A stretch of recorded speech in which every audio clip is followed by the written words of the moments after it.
Donc, voici mon opinion honnête sur les suppléments pour bâtir du muscle. Il y a des centaines de suppléments disponibles sur le marché qui sont vendus comme étant des suppléments pour aider à la prise de masse musculaire.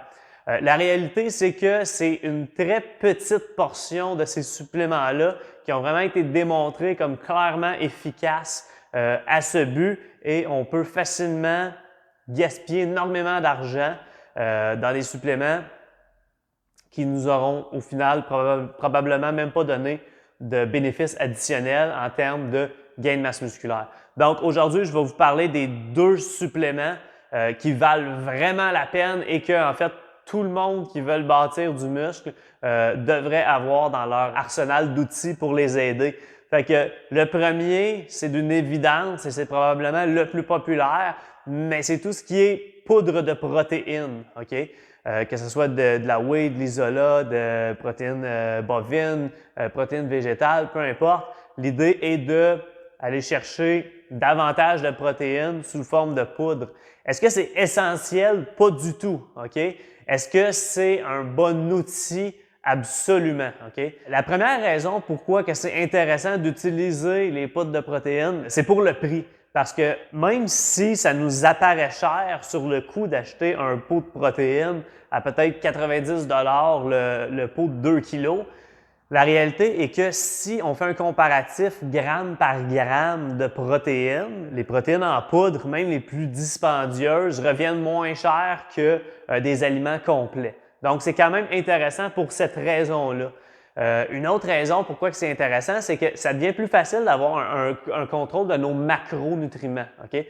Parce que les aliments complets, quand on va aller chercher des protéines d'aliments complets, souvent, on n'aura pas le choix de consommer aussi des lipides, surtout quand c'est de la viande, ou des glucides quand on va chercher sous forme végétale. Le problème est que si ce qui nous manque dans notre alimentation, c'est pas mal juste des protéines, mais qu'on mange déjà suffisamment de lipides et ou de glucides, soit dit en passant, les lipides sont souvent ce qui va être consommé en excès pour ceux qui ont un surplus calorique non contrôlé, si on veut. Donc, manger plus de viande pour aller combler le manque de protéines, à moins de choisir juste des viandes très maigres. Souvent, ça va faire en sorte que les gens vont consommer encore plus de surplus calorique provenant des lipides. Donc, c'est intéressant d'utiliser les protéines pour ça, pour le contrôle des macros. Après ça, les protéines en poudre ont une bonne biodisponibilité comparée à beaucoup d'autres aliments. Okay? Si on compare à la viande, la biodisponibilité n'est pas si différente, mais si on parle de protéines provenant du règne végétal, la réalité est que si on consomme une quantité X de protéines sous forme de végétaux, la quantité d'acides aminés qui va avoir bel et bien été retenue de ça n'est pas aussi grande qu'avec la viande. Okay? Fait qu'on va parler des alentours de 60 à 80 de biodisponibilité. Versus, si on prend par exemple une poudre, un isolat de protéines, on peut monter bien au-delà du 90 et se rapprocher même du 100 au niveau de la biodisponibilité. Donc, ça devient intéressant pour cette raison-là d'utiliser les protéines donc, en poudre. Donc, non seulement gramme par gramme, ça ne revient pas plus cher, souvent moins cher, c'est aussi plus biodisponible, donc c'est intéressant pour ça. Et je pense que la raison principale pourquoi c'est intéressant si on n'a pas assez de protéines dans notre alimentation, c'est simplement parce que c'est facile et c'est simple. Okay? Fait que, on met notre poudre dans notre shaker, on part avec ça, on a juste à y rajouter de l'eau et voilà, c'est prêt. C'est beaucoup plus facile à utiliser que, par exemple, aller se faire cuire des œufs après notre entraînement. Donc, une autre raison, c'est celle-là.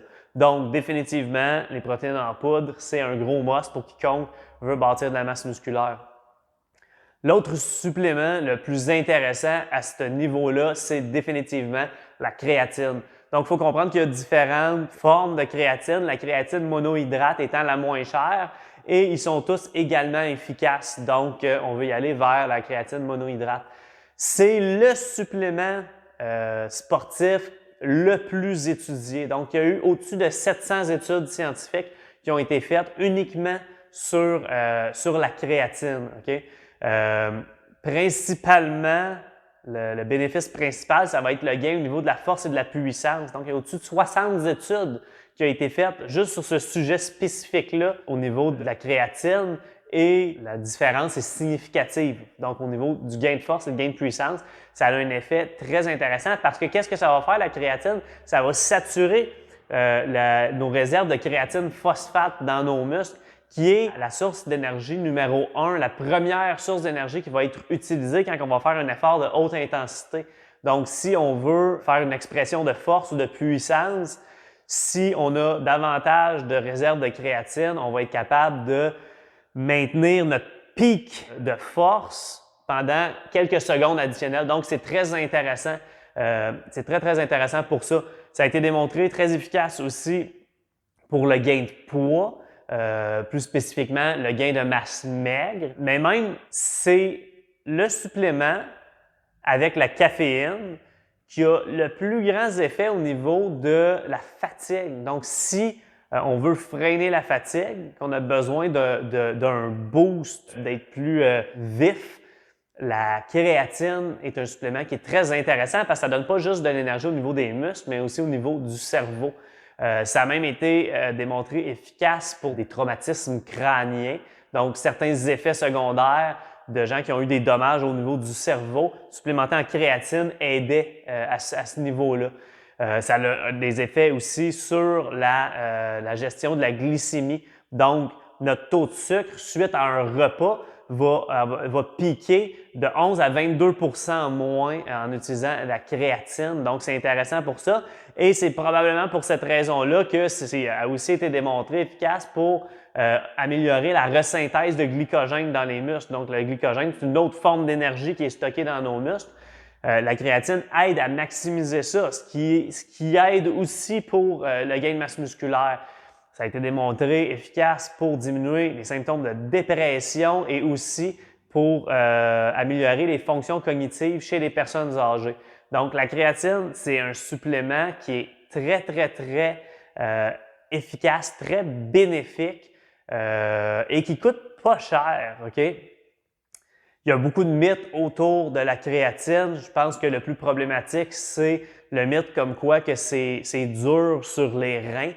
En fait, si on regarde encore là les 700 plus études qu'il y a eu à ce sujet-là, rien n'a démontré clairement que c'était dangereux pour quoi que ce soit. Ceci dit, ça pourrait être problématique pour quelqu'un qui a des problèmes de reins préexistants d'utiliser de la créatine sur une longue période. Okay? Donc, définitivement, si vous avez des problèmes de reins, il faudrait peut-être en parler à votre médecin avant d'utiliser ça. Mais sinon, il n'y a vraiment rien qui a démontré que la créatine était dangereux à aucun niveau. Okay?